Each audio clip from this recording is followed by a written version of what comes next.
ಇವತ್ತಿನ ವಿಡಿಯೋದಲ್ಲಿ family tree ಬಗ್ಗೆ ತಿಳ್ಕೊಳ್ಳೋಣ. ನೀವು ನಿಮ್ಮ ಪ್ರಾಪರ್ಟಿನ ಸೇಲ್ ಮಾಡುವಾಗ, ಬ್ಯಾಂಕ್ ಕೆಲಸಗಳಿಗೆ ಮತ್ತು ಖಾತಾ ಟ್ರಾನ್ಸ್ಫರ್ ಮಾಡುವಾಗ ಈ ಫ್ಯಾಮಿಲಿ ಟ್ರೀನ ಅವಶ್ಯಕತೆ ಇರುತ್ತದೆ. ಇದು ಹೇಗೆ ಮಾಡಿಸೋದು, ಎಲ್ಲಿ ಮಾಡಿಸೋದು ಅಂತ ಕನ್ಫ್ಯೂಷನ್ ಇದೆಯಾ? ಹಾಗಾದ್ರೆ ಈ ವಿಡಿಯೋನ ಪೂರ್ತಿಯಾಗಿ ನೋಡಿ, ನಿಮ್ಮ ಎಲ್ಲ ಕನ್ಫ್ಯೂಷನ್ಸ್ ಕ್ಲಿಯರ್ ಆಗುತ್ತೆ.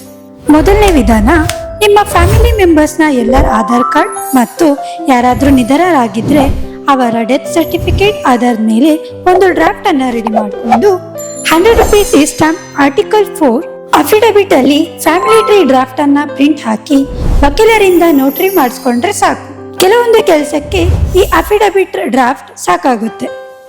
ನೀವು ನಿಮ್ಮ ಪ್ರಾಪರ್ಟಿನ ಸೇಲ್ ಮಾಡುವಾಗ ಅಥವಾ ಪ್ರಾಪರ್ಟಿ ಟ್ರಾನ್ಸ್ಫರ್ ಮಾಡುವಾಗ ನಾಡ ಕಚೇರಿಯಲ್ಲಿ ತಹಶೀಲ್ದಾರರಿಂದ ಸಹಿ ಆಗಿರುವ ಫ್ಯಾಮಿಲಿ ಟ್ರೀ ಸರ್ಟಿಫಿಕೇಟ್ ಅನ್ನ ಪಡೆದುಕೊಳ್ಳಬೇಕಾಗುತ್ತೆ.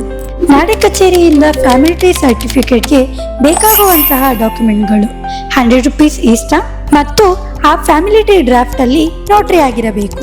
ಹಾಗೆ ಫ್ಯಾಮಿಲಿ ಮೆಂಬರ್ಸ್ ನಲ್ಲಿ ಯಾರಿಗೆ ಈ ಫ್ಯಾಮಿಲಿ ಟ್ರೀನ ಅವಶ್ಯಕತೆ ಇದೆಯೋ ಅವರ passport size photo, Aadhaar card ಬೇಕಾಗುತ್ತದೆ. ನಿಮ್ಗೇನಾದ್ರೂ ಫ್ಯಾಮಿಲಿ ಟ್ರೀ ಸರ್ಟಿಫಿಕೇಟ್ ನ ಅವಶ್ಯಕತೆ ಇದೆಯಾ? ಹಾಗಾದ್ರೆ ನಮ್ಮ ಸಾಯಿ ಫೈಲಿಂಗ್ ನ ಸಂಪರ್ಕಿಸಿ. ಈ ವಿಡಿಯೋ ನಿಮ್ಗೆ ಇಷ್ಟ ಆಗಿದ್ರೆ ಲೈಕ್, ಶೇರ್ ಹಾಗೂ ಸಬ್ಸ್ಕ್ರೈಬ್ ಮಾಡೋದನ್ನ ಮರಿಬೇಡಿ. Thank you.